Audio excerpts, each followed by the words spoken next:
So అతను ఇప్పుడు కొంత రెస్ట్ తీసుకుంటూ సరదాగా పంట పండించాలనుకున్నాడు. దాంతో ట్రాక్టర్స్ పెట్టి దుక్కి దున్నాడు.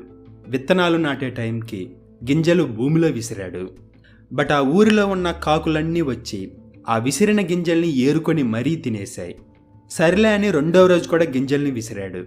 మరలా కాకులన్నీ వచ్చి గింజల్ని ఏరుకొని తినేశాయి. మరలా మూడవ రోజు కూడా సేమ్ అదే విధంగా జరిగింది. దాంతో ఆ సైకాలజిస్ట్కి చిరాకు వచ్చింది. ఒక సైకాలజిస్ట్కి చిరాకు వస్తే రోగం కనిపించకుండానే రోగంతో బాధపడేట్లు చేసి అరిచి గోల పెట్టేలా చేస్తాడు. సో అతను మరలా పొలంలోకి వెళ్ళి ఈసారి విత్తనాలు విసరకుండా విత్తనాలు విసిరేట్టు చేతుల్ని సైగ చేశాడు.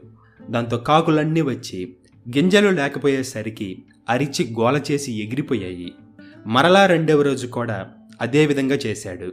ఈసారి సగం కాకులు మాత్రమే వచ్చి అరిచి గోల పెట్టి ఎగిరిపోయాయి.